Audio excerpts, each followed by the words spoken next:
बोलिए कृष्ण कन्हैया लाल की जय। श्रीमद् भागवत महापुराण की जय। श्री सुखदेव भगवान की जय। भक्तवांचल पीताम्बरधारी श्री बालकृष्ण लाल के श्री चरणों में प्रणाम करते हुए वंदन करते हुए आज का श्रीमद् भागवत कथा का क्या संकेत है। प्रिय भक्तों, आइए श्रवण करते हैं कि भागवत हमें क्या मार्गदर्शन दे रही है। नारद जी के मन में अशांति हुई, शांति की खोज के लिए श्रीमद् भागवत कथा की शरण ली है, परंतु भागवत के वक्ता शनकादि ऋषियों से जब नारद जी ने पूछा कि पाप योनि में, पिशाच योनि में, प्रेत योनि में जाने वाला व्यक्ति भी अगर भागवत कथा को श्रवण कर लेता है, उसके नाम से भी अगर भागवत कथा की जाती है तो उसका भी उद्धार होता है। आचार्य सुखदेव जी के चरणों में प्रणाम करते हुए, वंदन करते हुए एक पावन सुंदर भागवत में कथा आती है। पहले हम मन को भगवान के चरणों में ले चलें, क्योंकि विश्राम जीवन में कहाँ मिलता है? परमात्मा के नाम में। विश्राम माने जहाँ श्रम खत्म हो जाए। इसलिए आइए पावन श्री कृष्ण गोविंद हरे मुरारी, हे नाथ नारायण वासुदेवा।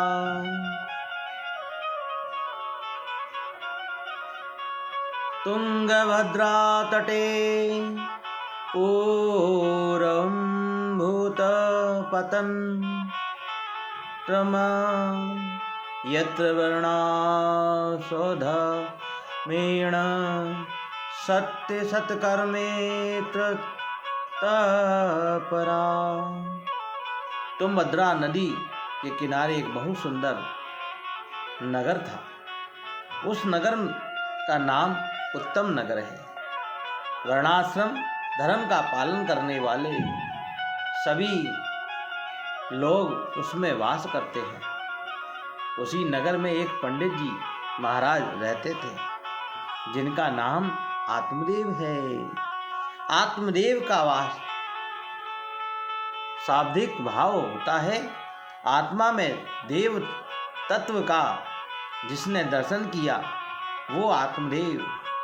पंडित जी बहुत सुशील हैं, परिमित भाषी हैं, मित व्यापी हैं, कर्म कांड में बड़े प्रवीण हैं।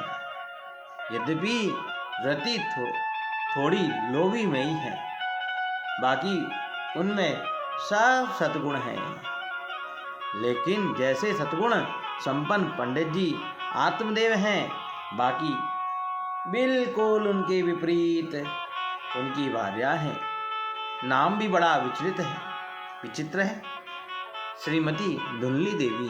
आहा, यथा नाम तथा गुण।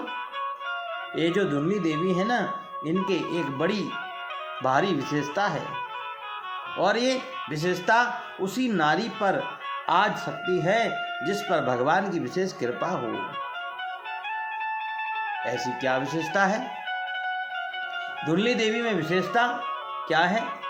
पति तो जाते हैं बेचारे पूजा पाठ करने के लिए, यजमान के घर शाम को जब लौटते हैं, दिन भर पत्नी का ही साम्राज्य रहता है। घर पर कभी पड़ोसियों से झगड़ना लेना, कभी सामने वाले से मनोरंजन कर लेना, ये उनका रोज का धर्म है। बड़ी कर्कड़ वाणी है, बोलती तो लगता है कि मिर्ची छिड़क दिया हो।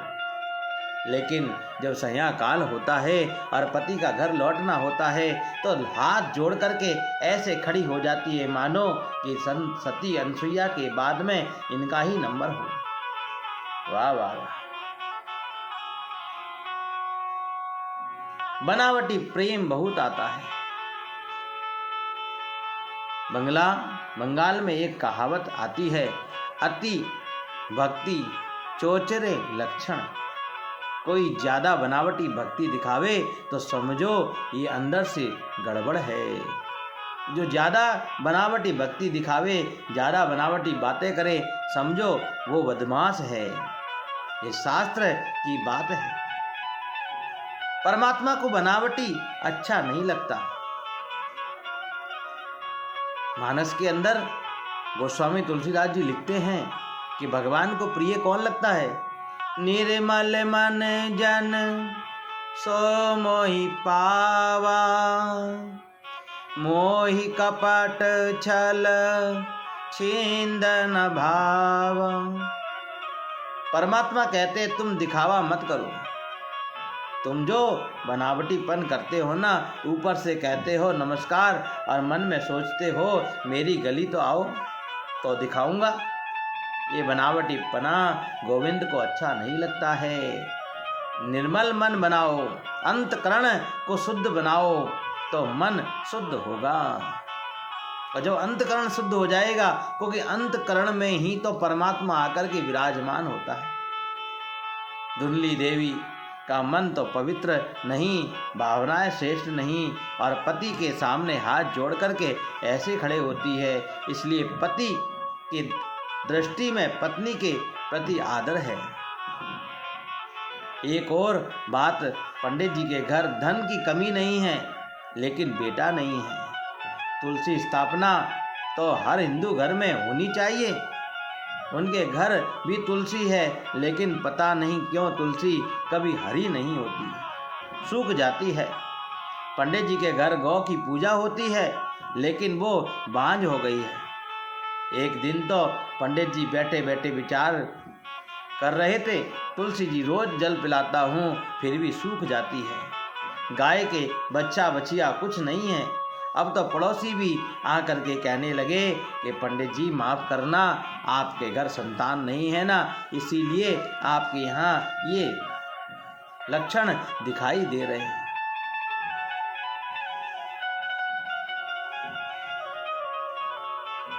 रोज पूजा करते हैं, भगवान के नाम का सुमरण करते हैं, सेवा करते हैं।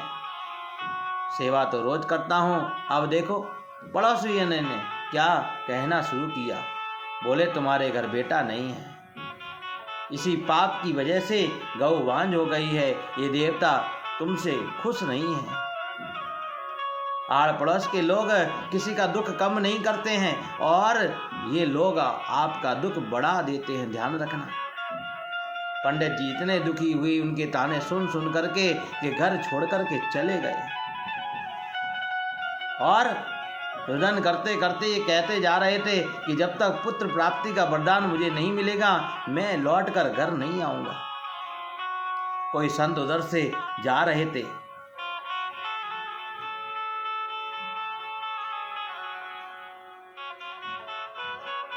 ये चेहरा होता है ना, ये कैमरा होता है, ध्यान रखना। ये चेहरा ही तो कैमरा है जो सब कुछ बता देता है। आदमी कितना मूर्ख है, कितना बुद्धिमान है, कितना नासमझ है, कितना धनवान है, कितना निर्धन है, कितना सच्चा है और कितना बनावटी है। ये प्रत्येक आदमी के चेहरे पर लिखा रहता है। कहीं घूमने की जरूरत नहीं है और ये समझने में 1.5 मिनट से ज़्यादा समय नहीं लगता। पंडित जी वहाँ पड़े पड़े रो रहे थे। उधर से एक संत निकल कर जा रहे थे। महात्मा जी ने देखा और देखकर समझ गए कि ये विद्वान ब्राह्मण है, लेकिन दुखी है। पास में आकर के संत ने बड़े स्नेह से पूछा, पंडित जी आप क्यों रो रहे हो? आप तो कर्मकांडी ब्राह्मण हो। ओहो, सबको जान करके वजह पूछी। जब क्या बताऊं महात्मा जी, मेरे पाप की वजह से मेरे घर संतान नहीं है। घर लौट करके जाऊं तो जाऊं कैसे?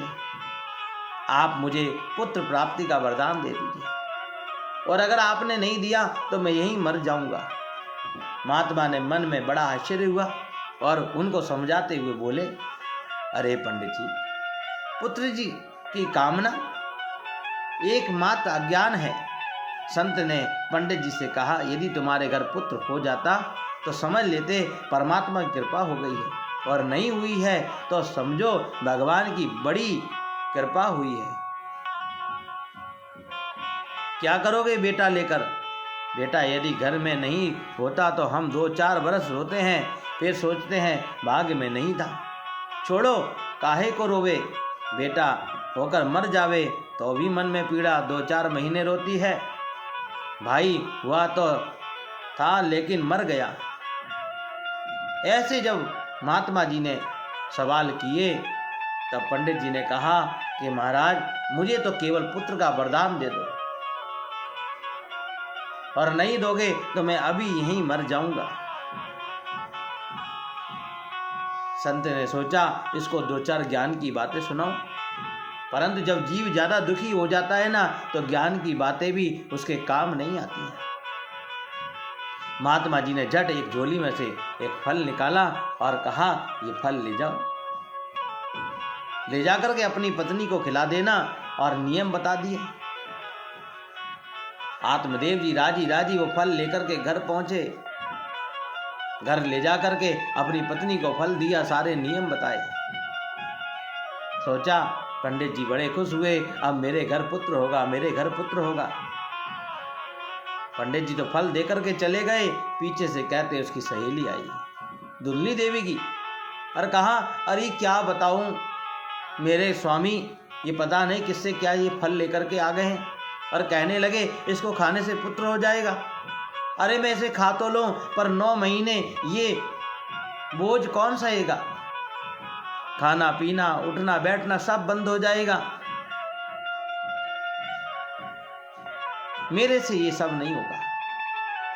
तब उसकी सहेली ने उसे कहा, देख एक काम कर कि अपन अदला बदली कर लेते हैं।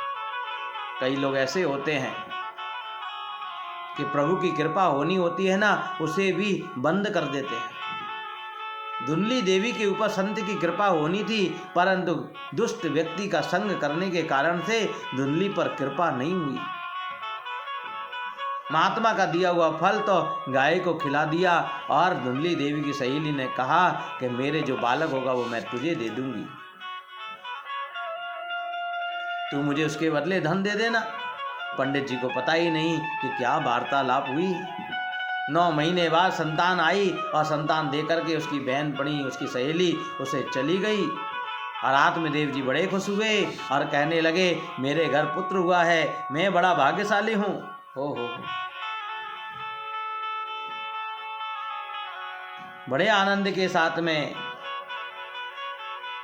ऐसा सुंदर वाक्य आचार्य सुखदेव जी श्रवण कराते हैं।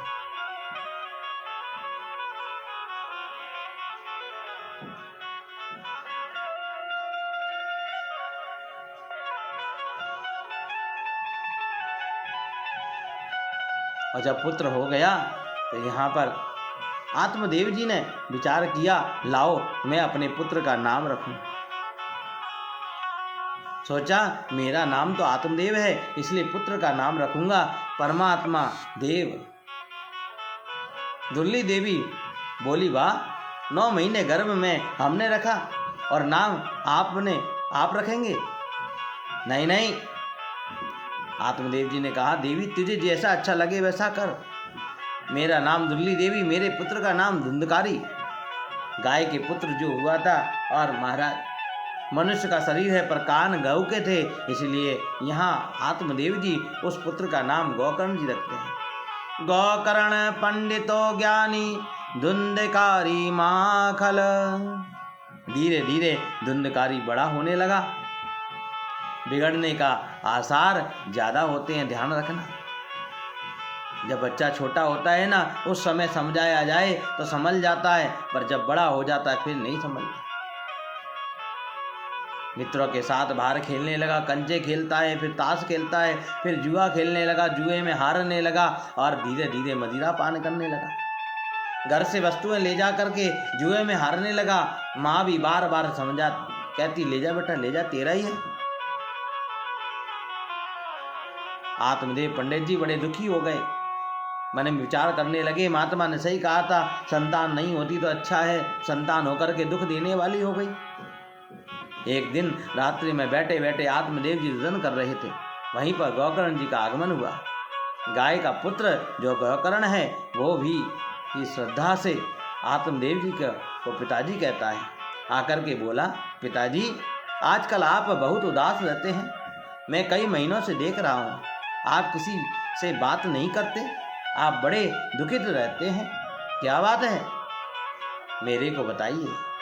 इतना सुंदर आत्मदेव तुरंत गोकर्ण के सामने गिर पड़े। बेटा मेरी समझ में नहीं आता, मैं क्या करूं, घर में रहूं तो कैसे रहूं, घर में मेरे पुत्र ने नरक बना दिया है, और घर छोड़कर के वन में जाऊं तो क्योंकि मन में इतनी विरक्ति नहीं है। जीव तीर्थों में जाता है, सोचता है मैं तीर्थ में जाकर के थोड़ी देर शांति प्राप्त करूंगा, पर तीर्थ में जाने के लिए विरक्ति होनी चाहिए।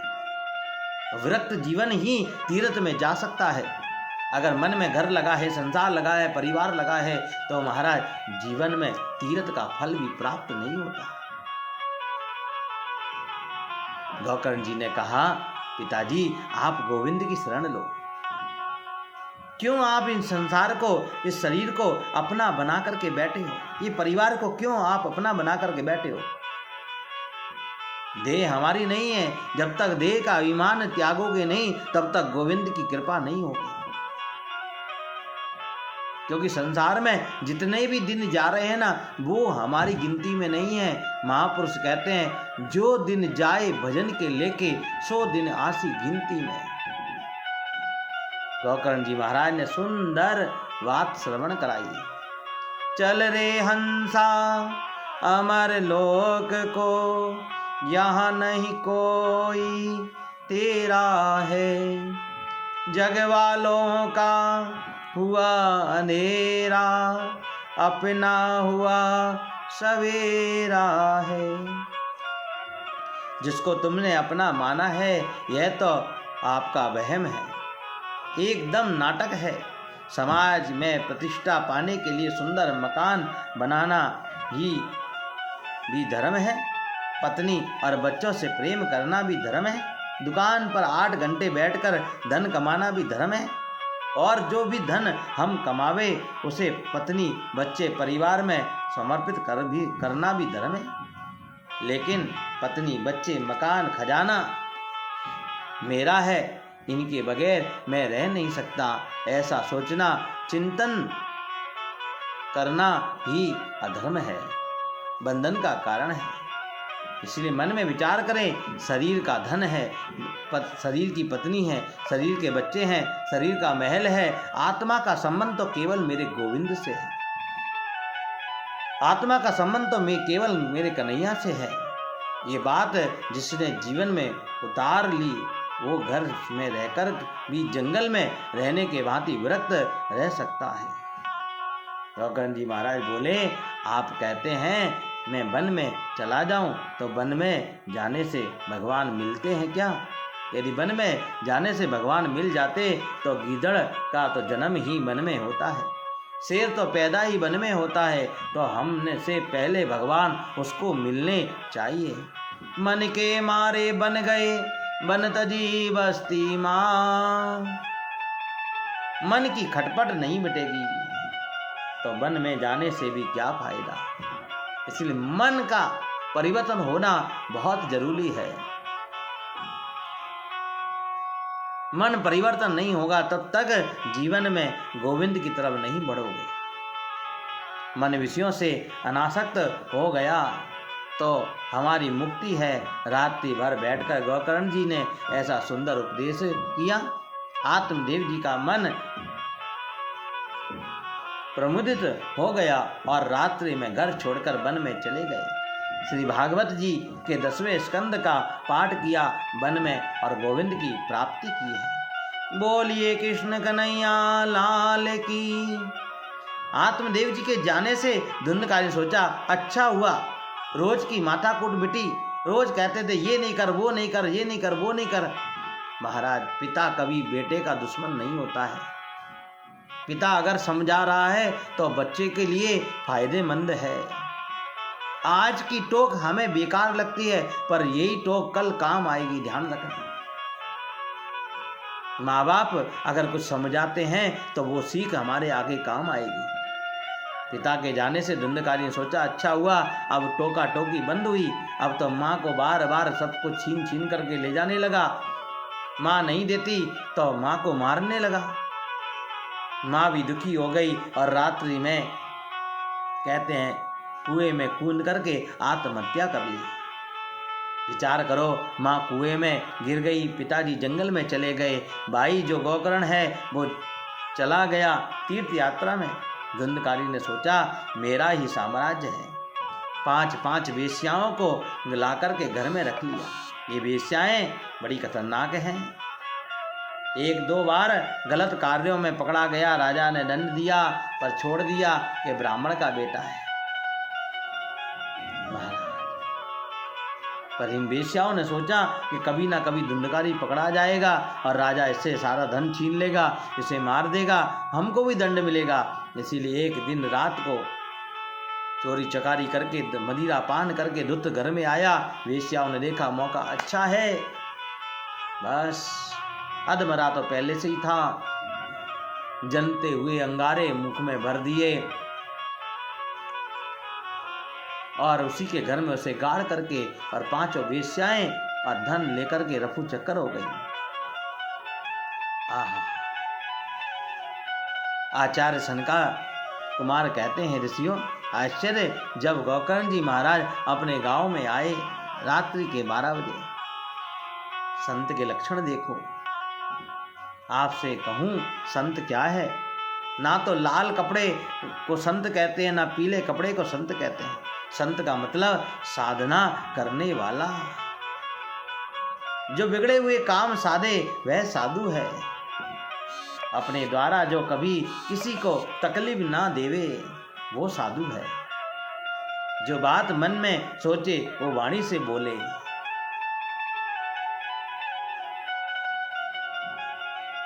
वो कर्म करे में करे, यह महात्मा के लक्षण है। मन में कुछ और सोचे, वाणी से कुछ और बोले, कर्म में कुछ करे, ये संत के लक्षण नहीं है। आजकल चारों तरफ देखिए दुनिया कैसी किधर को भाग रही है। गोकर्ण ने सोचा 12 बजे हैं, ये मेरी जन्मभूमि है, आत्मदेव जी का यही तो घर है और अभी सबको पता चलेगा तो सब लोग आ जाएंगे, स्वागत सत्कार करेंगे, सबकी नींद खराब होगी, क्योंकि महात्मा कभी किसी को तकलीफ नहीं देता। इसलिए पंडित जी के घर जाकर के या निशा सर्वभूतानां तस्याम जागृति संयमी, सारी दुनिया जिस समय सोती है संयमी पुरुष उस समय बैठ करके परमात्मा का चिंतन करते हैं। गोकर्ण जी महाराज अपने घर में प्रवेश किया और वहाँ बैठ करके भगवान का चिंतन करके बस जैसे ही लेटे थे, अचानक वहाँ एक छाया चारों तरफ घूमने लगी। विचित्र विचित्र प्रकार की आवाजें आने लगी। गोकर्ण जी महाराज ने कमंडल से जल लेकर के और जैसे ही छाटा और कहा, भैया कौन हो, क्यों डराते हो, क्या परिचय है आपका? एक छाया हाथ जोड़ करके खड़ी हो गई और कहने लगी, मैं आपका भाई धुंधकारी हूं। आप जैसे ज्ञानी का भाई होकर के भी मैं प्रेत योनि में पड़ा हूं। अरे धुंधकारी, मैंने सुना था कि तेरी मृत्यु हो गई है। मैंने तेरे लिए गया जी में 100 बार पिंडदान किया, तो मेरी मुक्ति नहीं होगी? बताओ, गया जी में 100 बार पिंडदान करने के बाद भी और धुंधकारी की मुक्ति नहीं हुई। आप जैसा विद्वान जिसका भाई फिर भी इस प्रकार में कष्ट भोगे, कितनी तकलीफ की बात है। गोकर्ण जी ने कहा, चिंता मत करो, सवेरे प्रातः काल मैं भुवन भास्कर से तुम्हारे लिए उपाय पूछूंगा। सुबह उठ करके कहते हैं, जो सनातन धर्म के लोग हैं उन्हें सूर्य उपासना करनी चाहिए। सुबह सबसे पहले स्नान ध्यान करके हम सूर्य नारायण भगवान को अर्घ्य चढ़ाएं। सूर्य उपासना से हम हमारी दैनिक दिनचर्या को प्रारंभ करें, क्योंकि जो लोग अपने जीवन में सूर्य उपासना करते हैं उनके जीवन में कभी अंधेरा नहीं आता। गोकर्ण जी महाराज ने सवेरे प्रातः काल स्नान ध्यान करके और सूर्य भगवान को जब अर्घ्य दिया, भुवन भास्कर ने कहा, बताइए क्या काम है। गोकर्ण जी कहने लगे कि मेरा भाई प्रेत योनि में है, कैसे उसे मुक्ति मिलेगी।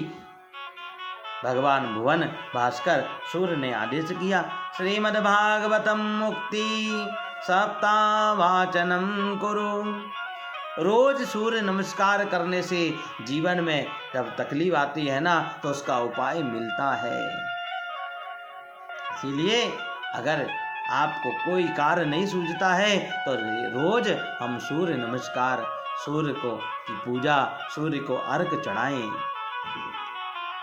आइए आज के लिए इतना ही। कल वापस हम यहीं से वापस पुनः श्रवण करेंगे। क्या गोकर्ण जी महाराज ने भुवन भास्कर की बात सुनकर के और श्रीमद् भागवत कथा धुंधकारी के लिए की, और की तो फिर धुंधकारी का क्या हुआ, ये सारी बातें हम कल श्रवण करेंगे। बोलिए श्री कृष्ण कन्हैया लाल की जय। जय जय श्री राधे।